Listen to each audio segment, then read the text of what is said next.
But remember, this is the Trump era, the era of American carnage. It's often kind of dour, negative, focusing on what is perceived to be wrong with America.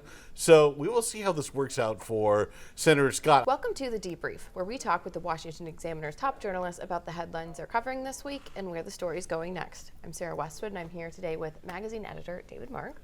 And David, South Carolina Senator Tim Scott took some pretty big steps this past week towards potentially launching a campaign for president in 2024. What do you think his lane would be? Where would he fit in the 2024 primary landscape?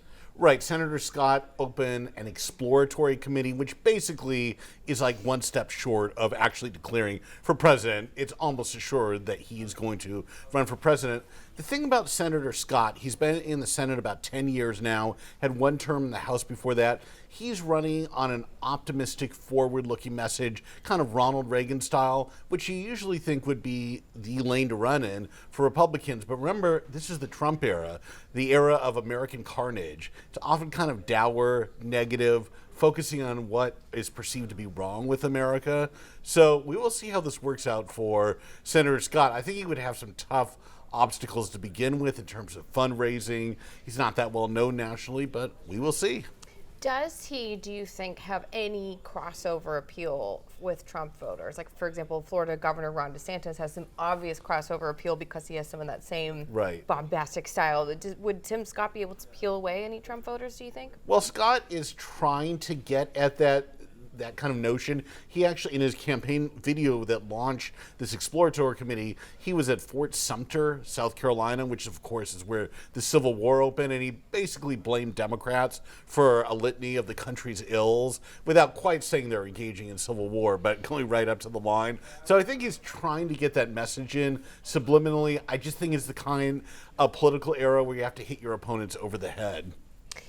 In Pennsylvania, Doug Mastriano, the failed gubernatorial candidate in 2022, is potentially looking at running for the Senate seat that's in cycle in 2024. Yes. Why?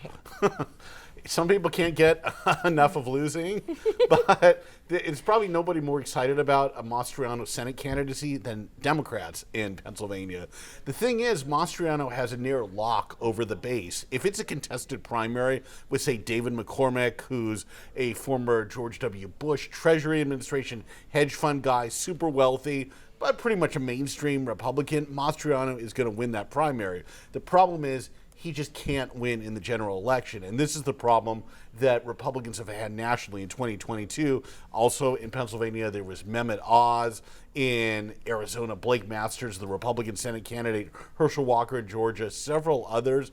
Basically, the Republican base, what they want is to own the libs. They want to really go after Democrats and people that they really dislike and show them that they're sticking to them. The problem is it's not a recipe for winning in November. Do Republicans have any realistic chance of picking up that Senate seat?